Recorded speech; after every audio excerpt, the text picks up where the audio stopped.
Tetras, vidas, vueltas y ejes del mundo. Es una ojeada plural al mundo y también un espacio en el que el auditorio y los conductores pueden reconocer varios ángulos de análisis. No abre. Ay.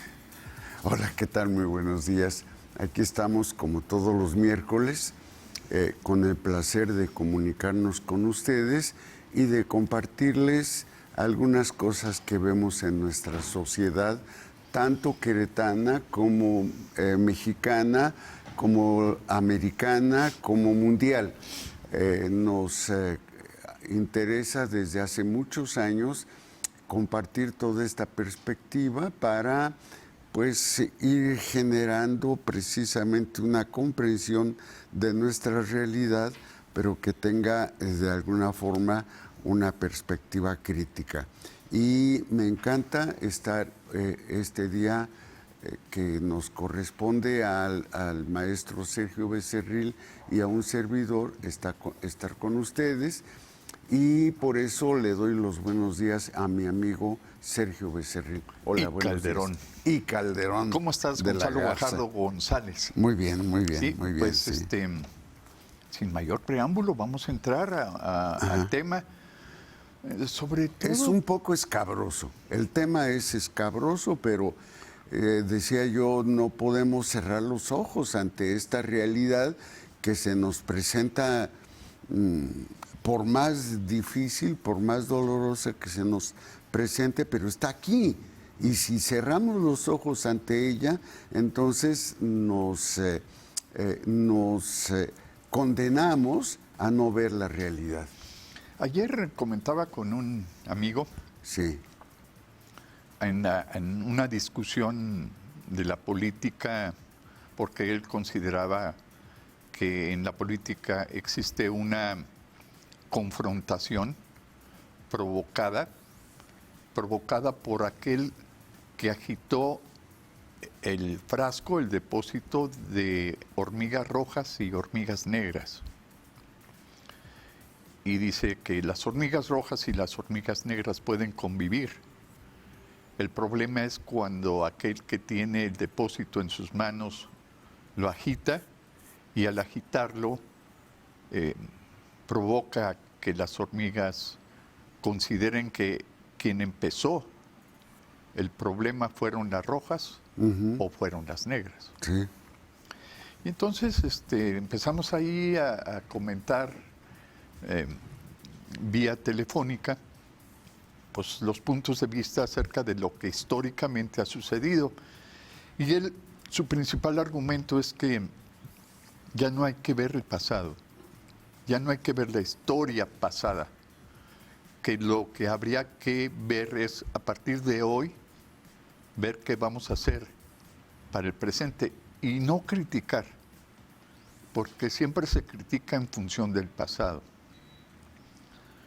Y como que eso me incomodó un poco porque es una visión demasiado sesgada de la vida.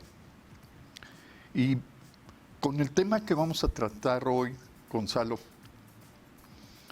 podríamos decir que nada es verdad, nada es mentira, todo depende del cristal con que se mira. Y ese planteamiento me parece que es un planteamiento racionalizado que evita entrar en un diálogo de comprensión de la historia. Los niños son presente y futuro, pero los niños tienen un origen que habla de una historia, de encuentros, de desencuentros, de amores, de desamores, de pasión, pero los hijos expresan en la vida cotidiana, expresan la razón de ser de la existencia del humano. Y cuando aquellos que consideran pueden disponer del comportamiento y pueden disponer de los niños a su antojo, a su conveniencia, a sus intereses. Disponer de ellos implica una tremenda violación y es una forma de esclavizar al niño sometiéndolo a voluntad de adultos, y en esa voluntad de los adultos puede estar la perversión o puede estar el desquiciamiento o puede estar los principios de lo inhumano. Es decir, el proceso de hominización nos llevó siglos, millones de años, y la humanización nos ha llevado en otro proceso. Y en ese proceso de humanización, incluir lo que hacemos con los niños, controlarlos, someternos a voluntad y llevarlos a donde nosotros lo queremos llevar por nuestra condición de adulto, pero un adulto perverso. Sí, y yo diría que totalmente, además de perverso, totalmente distorsionado, porque el comportamiento con los niños, que tengamos niños propios o niños ajenos, niños de los vecinos o niños que ocasionalmente o niños encuentras, de la calle, es cierto. o niños de la calle, son actos de suicidio, son en contra de la propia, del propio género, de la propia condición humana, ¿sí? Porque justamente como señalabas, los niños no son solo de hoy y de mañana, sino antes formaron parte de un proyecto, son la consecuencia de cierto tipo de relaciones entre los hombres y qué sé yo, de manera que todos, tanto tú como nuestros televidentes, nuestra audiencia, quienes no se han enterado de que existimos nosotros, todos tenemos estos tres elementos o tres fracciones de nuestra existencia: el ayer, el hoy y el posible mañana, ¿no? Entonces, cuando se actúa justamente en contra del bienestar de los niños, parecería que estamos agrediendo al hoy y al posible mañana, pero sin duda también de alguna forma estamos negando el gusto, el afán de los que dieron lugar a estos niños para manifestarse mutuamente su amor. El racismo, la discriminación y estas formas de invasión o de conquista que hacen poderosos, entre comillas, sobre débiles, entre comillas, y estoy diciendo someter a voluntad en el nombre de Dios, someter a voluntad en el nombre de la economía, someter a voluntad en el nombre de la política, someter a voluntad en el nombre de la idea o de tu color de piel, es someter a la voluntad a quienes ni siquiera han pensado en por qué son objeto de todo tipo de atrocidades. Y los niños tienen el riesgo de caer en ese tipo de atrocidades a voluntad de la perversidad de aquellos que se consideran distintos, diferentes o superiores. Y entonces, Gonzalo Guajardo, tenemos que denunciar lo que está pasando en la humanidad mundial, y yo diría, pero encabezada por algunos que son considerados los más poderosos económicamente o políticamente o por su belicidad son los más poderosos y quieren destruir, desaparecer, extinguir a sociedades completas. Y sería el caso de Palestina. ¿Sería el caso de Palestina o sería el caso de los conflictos bélicos que se presentan en Ucrania o los conflictos que se generan a través de la migración, en donde los niños están y son objeto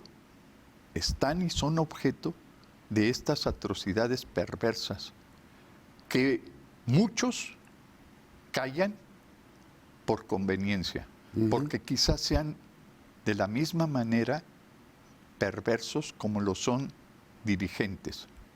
Netanyahu, Trump, Milei no solamente en contra de los niños, Milei en contra de los ancianos. Claro. Del inicio y el fin de la vida humana. Exacto. Entonces esos aspectos, Gonzalo Guajardo, tenemos que denunciarlos. Sí. Quisiera yo aprovechar esta decisión tuya y mía para elegir el tema que ahora nos posibilite identificar ciertos indicadores que son indicadores, algunos no necesariamente gratos, más bien incluso diría yo altamente agresivos, como por ejemplo el INEGI está presentando pues unos estudios, obviamente no pueden ser del hoy preciso, sino que el INEGI es una institución que se dedica a levantar encuestas y a hacer promedios y revisar procesos, y por lo tanto nos comunica el INEGI la situación del año pasado o del año antepasado o de hace 5 años o de hace 10 años, etcétera, pero justamente es muy valioso porque nos hace identificar un proceso social, o sea, de hace 10 años a hace 5 años al hoy. Entonces podemos ir viendo cómo se va configurando nuestra sociedad. Y uno de los primeros indicadores a los que tenemos que poner atención es que, según el INEGI, en México hay 3.700.000 niños y adolescentes que trabajan, que desarrollan lo que el INEGI llama el trabajo infantil. Debo decir que esos 3.700.000 niños y adolescentes van de los 5 años de edad hasta los 18, ¿no? O sea, no están tomando en consideración a los niños recién nacidos y que apenas están por cumplir 5 años. Esos no están considerados, sino de 5 a 18 años, y no están considerados los jovencitos que que ayer cumplieron 18 años y hoy ya son mayores, ¿no? Porque no está dentro del rango de las consideraciones o de las mediciones que pretende hacer el INEGI. Entonces, estamos hablando de 3.700.000 niños y adolescentes. Y está buscando el INEGI justamente reconocerlos porque desarrollan el trabajo infantil. No es lo mismo el trabajo infantil al trabajo, por ejemplo, voy a poner un caso, Sergio, que tú desarrollaste a la edad de 3, 4 años, ¿no? Cuando, por ejemplo, tú te levantabas después de una noche placentera de descanso, te levantabas por la mañana y tu mamá te decía: a ver, hijo, lávate o báñate, ¿sí?, según sea el caso, y por favor no me dejes tu cama tirada, no me dejes tu ropa aventada, sino levántala.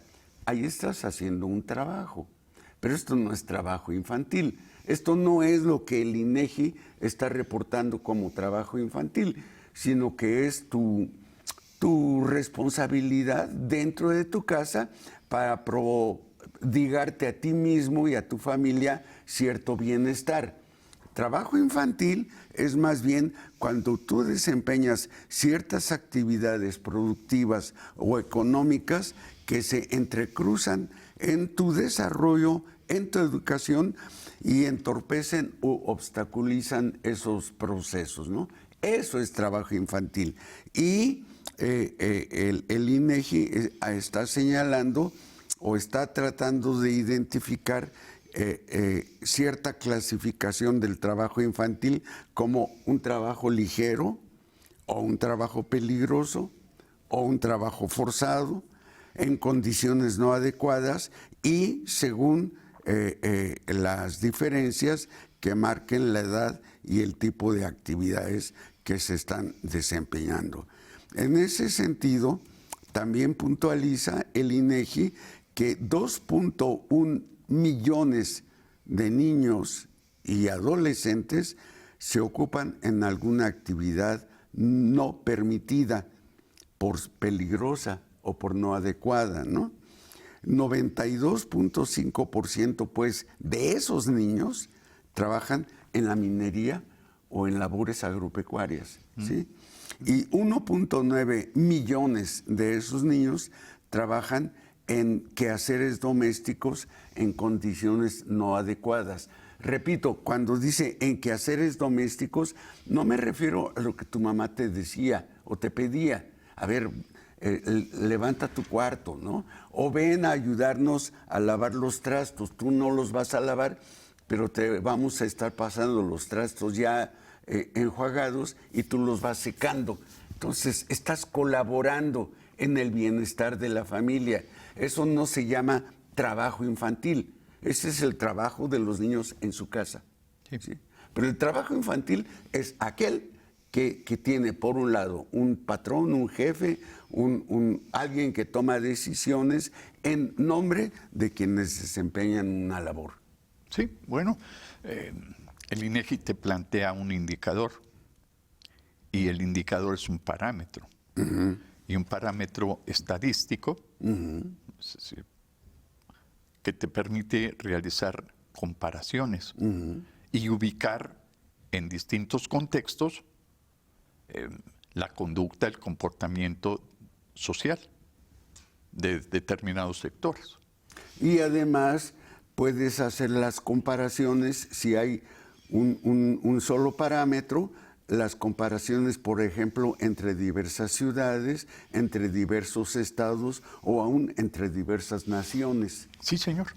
Y entonces el INEGI yo creo que habría que otorgarle confiabilidad en lo que presenta, en presentar estos indicadores. Y un indicador que nos sorprendió esta semana fue el indicador de que 13.4 millones de mexicanos salieron de la pobreza de 2018 a 2024. Y esto me parece digno de comentarse. Como también es digno de comentar cuál es la condición del humano infantil desde esta perspectiva laboral. ¿Cómo trabajan los niños? ¿Qué hacen los niños para sobrevivir, para buscar subsistencia, para colaborar desde su condición de niño con el bienestar de la familia o con el bien social? Pomposamente algunos le llamarían bien común. Pero tratarlo de manera individual o de manera separada de los procesos sociales, de los procesos históricos, me parece una gran aberración. Lo que tenemos que hacer ahora con los niños es darles un seguimiento de procesos, es decir, hay teorías psicológicas que hablan de procesos evolutivos, de etapas de desarrollo, y esos procesos evolutivos y etapas de desarrollo caracterizan perfectamente el actuar de sus estructuras mentales, pero también el actuar de su comportamiento social. Lo caracterizan perfectamente, pero además dan pauta para estructurar su desarrollo intelectual. Estos aspectos no podemos evadirlos cuando tenemos que hacer una crítica social de qué es lo que está pasando con el trabajo infantil. La fuerza, la energía del niño, su voluntad, su estructuración mental queda a merced de la familia, queda a merced de la sociedad o queda a merced de organizaciones e instituciones o incluso queda a merced de sociedades económicamente organizadas para disponer de la voluntad de los niños en un proceso laboral. Estos aspectos hay que señalarlos. Como latinos, como mexicanos, los padres deciden por su condición económica, por su condición social, deciden migrar para buscar mejores condiciones de vida y deciden migrar a un país vecino que supuestamente está en mejores condiciones económicas para poder ayudar a la subsistencia, a la sobrevivencia, pero también al crecimiento social. Estos migrantes latinos, entre ellos mexicanos, van con sus hijos aprovechando ciertas condiciones que supuestamente ofrecen un país que habla en el nombre de la libertad, en el nombre de la justicia, y van a Estados Unidos con sus hijos, o ya viviendo incluso en los Estados Unidos, los hijos son separados, atrapados y separados de las familias. La pregunta es ¿por qué? ¿O para qué? ¿Para qué? Sí. Entonces, ahí es donde nosotros, no por suspicacia, sino por condición humana, por humanidad, tenemos que señalar por qué se hace ese tipo de injusticias y se somete a cierta voluntad a los niños, separándolos de los padres. Tú dices, se somete a ese tipo de voluntades a los niños. Yo diría la otra parte que no siempre es igualmente visible, también se somete al resto de la sociedad, los adultos, los ancianos, los abuelos y bisabuelos de los niños, se les somete porque se les introduce a una vida de incertidumbre, de desazón, de preguntas sin respuesta, ¿no? Entonces, resulta que ese tipo de agresión a un sector de la sociedad, a final de cuentas, agrede a la sociedad entera, ¿no? Sí. Y tú comenzaste ahorita a hacer una referencia muy precisa que me gusta y que creo que tenemos que pensarla sin lugar a dudas, que es la relación México-los Estados Unidos y cómo justamente la gestión actual, la gestión pública actual en los Estados Unidos parecería traerse entre ceja y ceja a la suerte de los inmigrantes, donde justamente los niños representan la parte más frágil, la parte más a la vez que gustosa, que genera más dolor, ¿no? Sí. ¿Para quiénes también? Más dolor para las familias que pierden a sus hijos, más dolor para aquellos que consideran el desarrollo de los niños, su capacidad intelectual, lo consideran bien, para el desarrollo, para la organización, para la productividad, para el progreso, para la cultura, ¿sí? Pero hay quienes no lo consideran así. Hay quienes consideran que habría y que es necesario aprovecharse de ellos para satisfacciones perversas, los pederastas, o aquellos que aprovechan su fuerza laboral de los niños para explotarlos en las minas.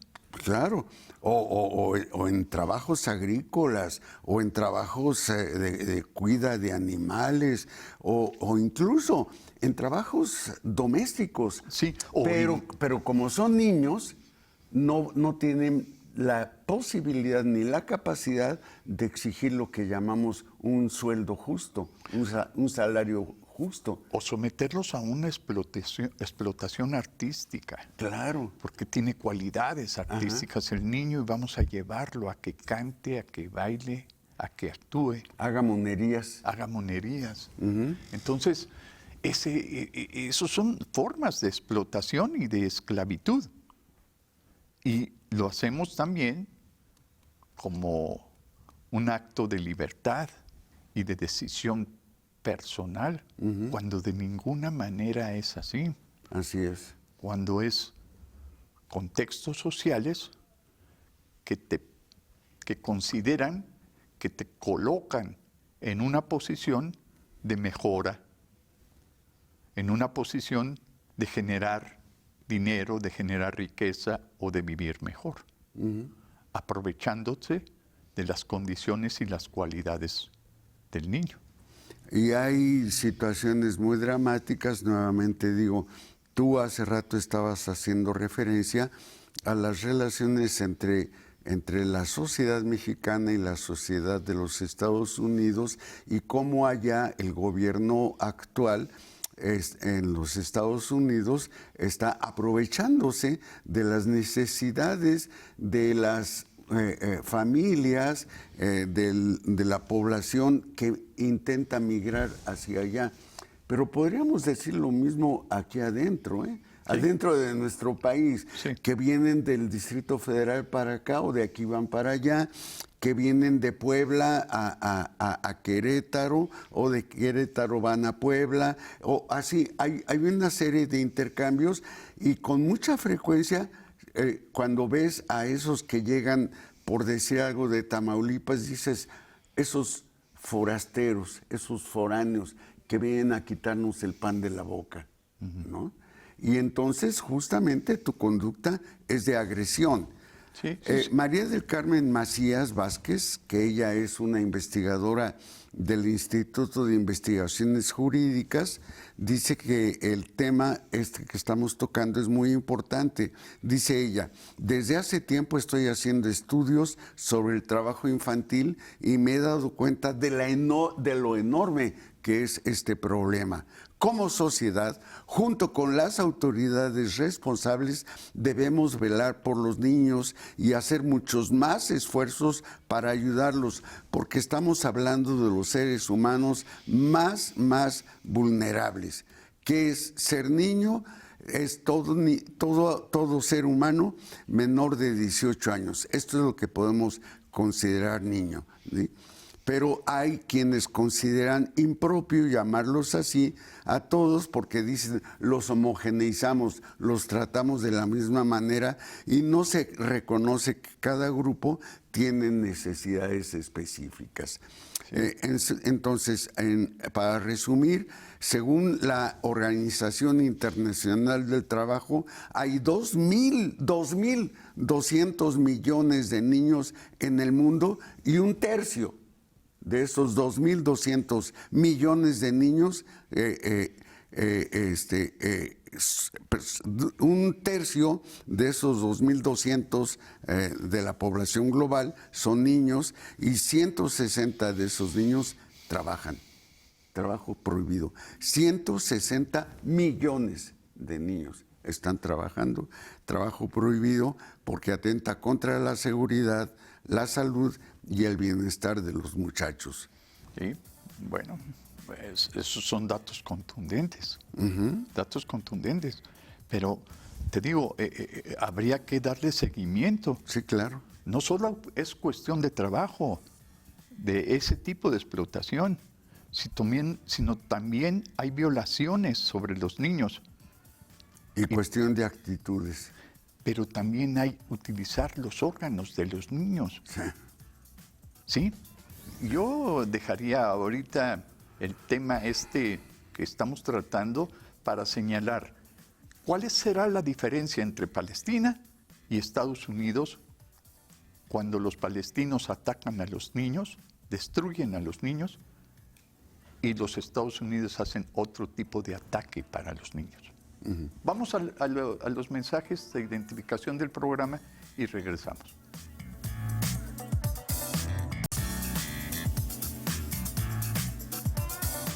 Bien, estamos nuevamente aquí con ustedes. Gracias por aguantar el corte que acabamos de hacer, pero aquí nuevamente seguimos con el tema de la esclavización de niños en México y en el mundo. Sí. Y justamente uno de las determinantes que favorecen la esclavización es la pobreza. Dice María del Carmen Macías, que es investigadora del Instituto de Investigaciones Jurídicas, que hay un factor que no se nos debe escapar: la pobreza. Dice, México sigue teniendo sectores muy pobres que en general ubicamos en el ámbito rural. Sin embargo, también existe en las ciudades. Y yo diría que cada vez, justamente por la gentrificación, aparece más dramática la pobreza en las ciudades. Las condiciones, continúa María del Carmen Macías, las condiciones en que viven los niños en ciudades pequeñas y en poblaciones rurales más remotas son muy diferentes, y ahí es donde encontramos las mayores desigualdades. Según una encuesta del 2022, 8 estados del país tienen alta concentración de pobreza, y ahí van estos: Guerrero, Chiapas, Nayarit, Oaxaca, Puebla, Colima y Zacatecas. Por dar un ejemplo, 24.5% de la población de Guerrero está en situación de trabajo infantil, tanto en ciudades como en localidades medias. Aunque es un problema complicado, dice María del Carmen Macías, aunque es un problema complicado, no es imposible de resolver, pero hay que entenderlo, que no solo socialmente, sino también desde lo político es necesario abordar el problema. Para la Organización Internacional del Trabajo, dice María del Carmen Macías, el trabajo que realizan niños o adolescentes, remunerado o no, está al margen de la ley.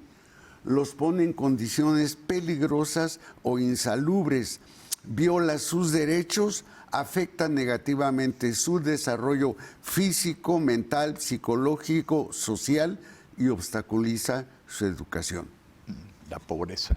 La pobreza. Tenemos un mensaje de nuestro auditorio. Tremendo tema. Gracias por visibilizar lo que sucede con la niñez. Hay que decir que lamentablemente no todo a menor es concebido por amor o proyecto de futuro. Buena parte son también resultado de la falsa conciencia, egoísmo, irresponsabilidad, negligencia o violencia. Saludos. Este mensaje es de Carmen Vicencio Acevedo. Gracias. ¿No? Eso gracias. Es precisamente lo que intentamos hacer, denunciar, visibilizar temas como este, que en otras ocasiones también lo hemos tratado, pero ahora se hace necesario y es menester trabajar sobre él en nuestros diálogos, Gonzalo, por lo que significa culturalmente para el mundo.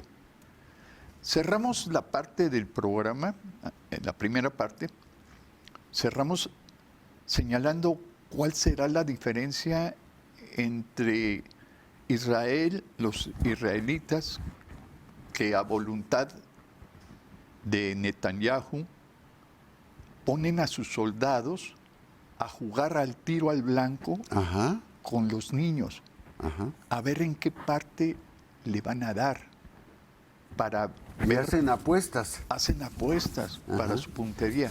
¿Qué diferencia hay con esos perversos, insensatos, con la perversión e insensatez de Norteamérica?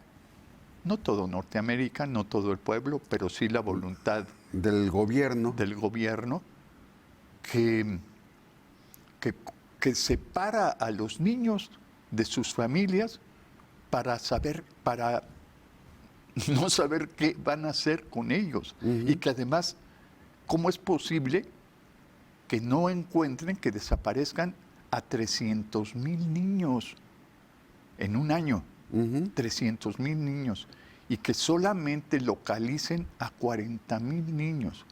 Niños que quedan a merced no solo de la explotación laboral, Gonzalo.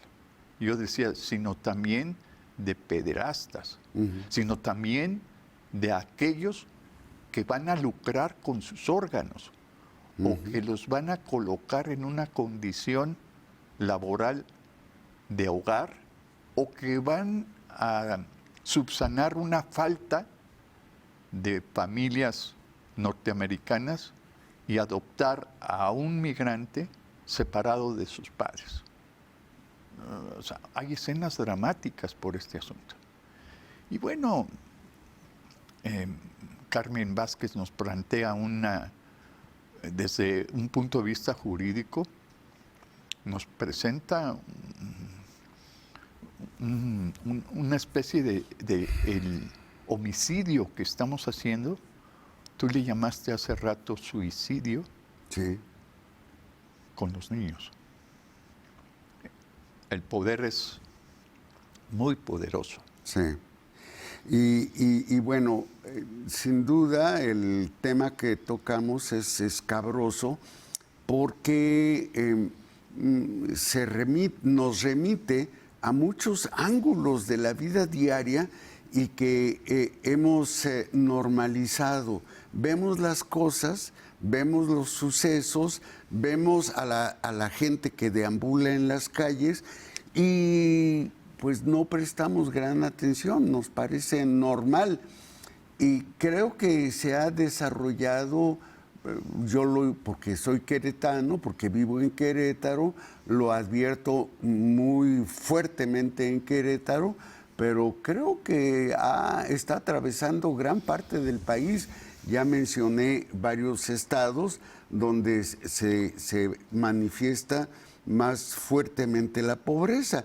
Y aunque Querétaro no está en ese listado, sin embargo, hay sectores sociales, hay espacios habitacionales en Querétaro, tanto en la zona metropolitana como en la periferia, que ponen de relieve esto que estoy diciendo, porque justamente María del Carmen, la investigadora del Instituto de Investigaciones Jurídicas, señala que las actividades en que se coloca a los niños de la calle incluyen muchos tipos de actividades diferentes, como ya había mencionado, la minería, había mencionado cierto tipo de agricultura muy riesgosa, ¿sí?, en zonas muy difíciles, pero también el trabajo en la calle, dentro del comercio informal. Sí. Dice, porque ya no se sabe si el niño sale a trabajar por necesidad o porque alguien está explotando su condición de menor. Hay que considerar que hay también actividades intolerables. Se necesita otro convenio que hable de actos inaceptables, como le estipula el convenio 128 de la Organización Internacional del Trabajo, que se llevó a cabo hace 26 años y se adoptó en el año 2000. Dice, se refiere a formas de trabajo infantil tales como esclavitud, venta y trata, trabajo forzado, participación en conflictos armados, prostitución, pornografía y actividades delictivas como el tráfico de estupefacientes. Esto lo dice la investigadora justamente desde el pedestal donde está haciendo sus investigaciones, desde donde está tratando de entender a la sociedad actual. Y yo agregaría otro aspecto, Gonzalo. Dime. La cultura política del mundo. Y yo señalé la diferencia entre Netanyahu y Trump, o Milei. Pero la cultura política, esa cultura política que fue denunciada por La Lista y el diario de Jeffrey Epstein, en donde políticos y también personajes de enorme riqueza y de gran envergadura social son captados en sus perversiones de intención y de manera de concretar con niños, con jovencitas que se aprovechan de ellas para prostituirlas o para someterlas a esas ambiciones perversas, sexuales, de estos políticos o grandes empresarios. Mira hasta dónde se llega, Gonzalo, lucrar con ellos. O sea, creo que Mari Carmen Velázquez, ¿verdad?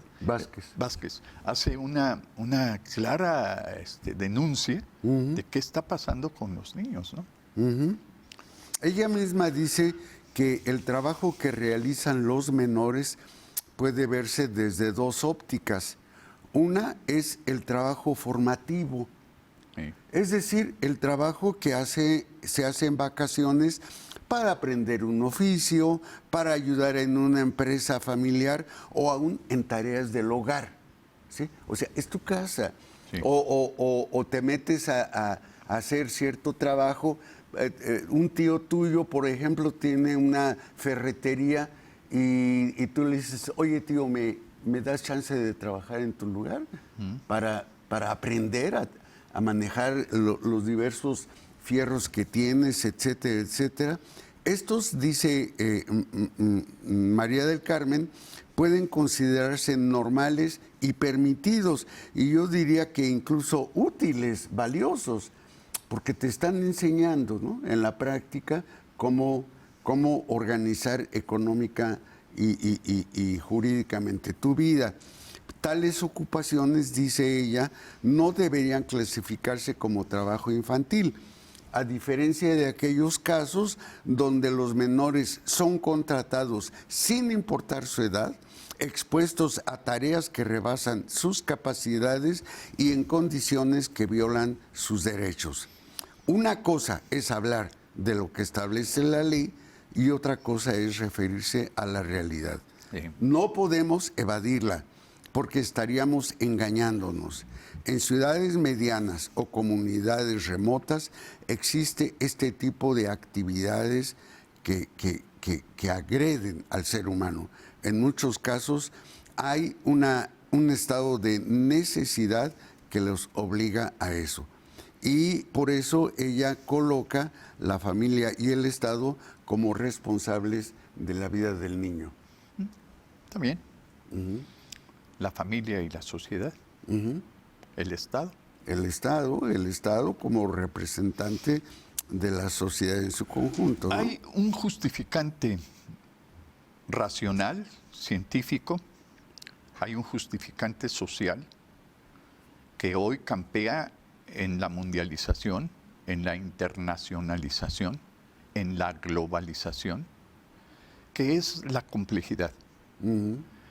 Y esta discusión sobre la complejidad desdibuja los criterios de verdad que históricamente y socialmente y teóricamente hemos utilizado para distinguir la ciencia de la no ciencia, la verdad de la falsedad, de la mentira. La complejidad es una buena excusa para que hoy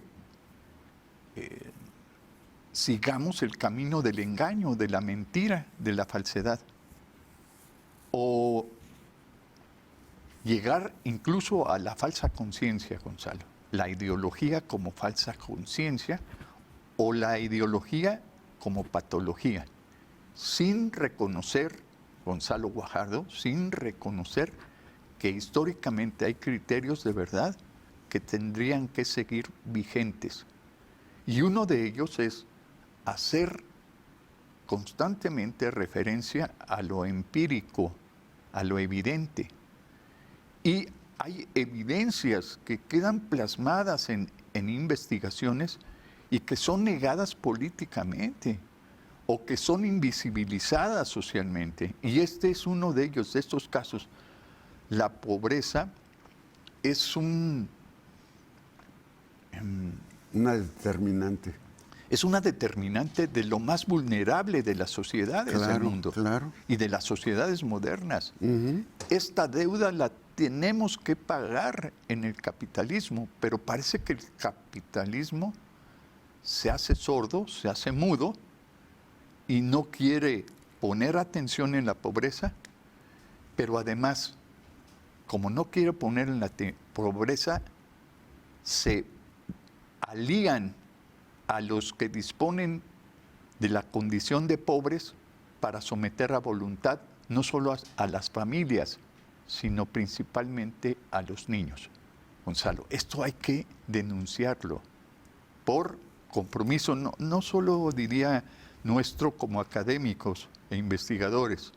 Ni tampoco solo el compromiso individual. No, es de el ninguna compromiso manera. social. Es el nivel de lectura en donde tenemos que estar ahora, y digo todos como sociedad, tenemos que estar en hacer este tipo de denuncias y parar políticamente. No confirmas en la práctica social. Cada que nos encontremos a un niño vendiendo chicles o pidiendo limosna, estando en la calle por su condición de pobreza, tenemos que saber qué hacer y cómo conducirnos con ellos. Pero lo importante es denunciar que ellos quedan sometidos a voluntad de perversiones y diría yo, de amos o de esclavistas.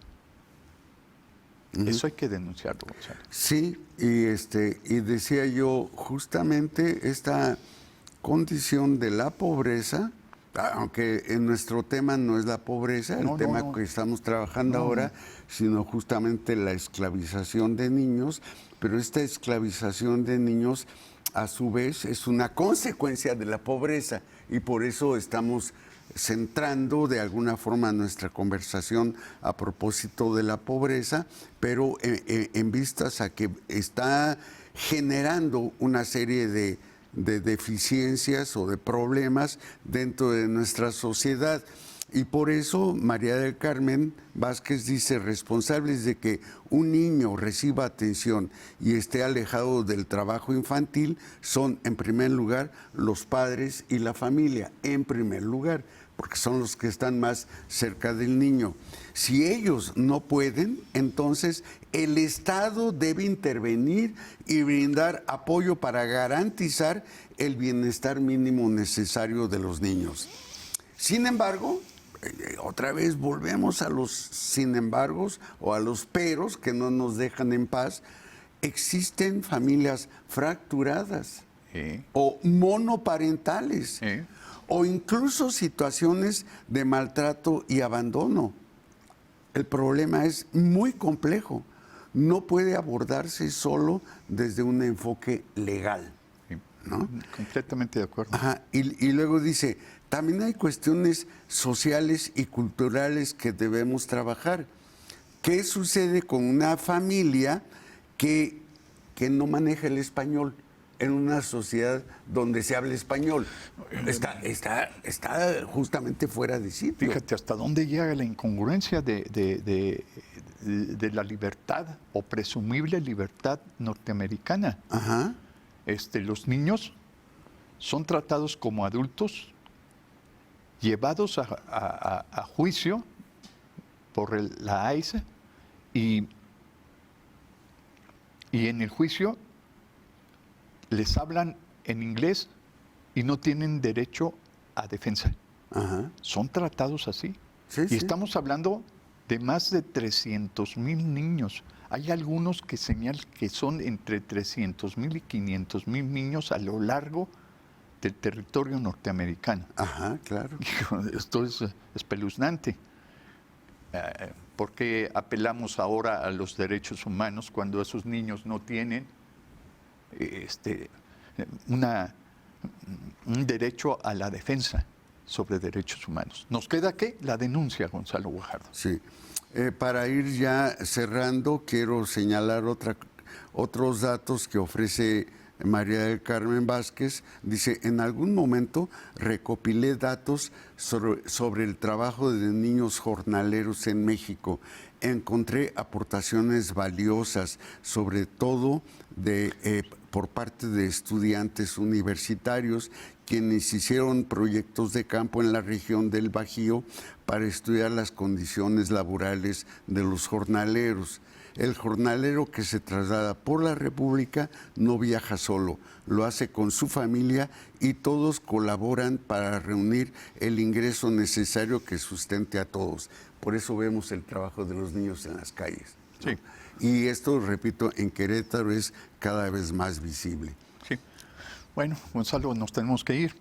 Desgraciadamente, el tema exige muchísimo más, pero sí es necesario también darnos un momento de reposo para conversar con la familia y regresar lo que se llamaría la realimentación. La célula de la sociedad. ¿Quién sabe? Muy bien. Pues muchas gracias por su atención. Nos seguimos viendo dentro de 8 días con nuestros compañeros de Tetras en una emisión más de este programa. Gracias. Hasta pronto. Esto fue Tetras, vidas, vueltas y ejes del mundo. Programa que se asoma a la vida humana en sus diferentes expresiones, queretana, nacional o mundial. Una producción de TV UAC y XHUAQ Radio Universidad.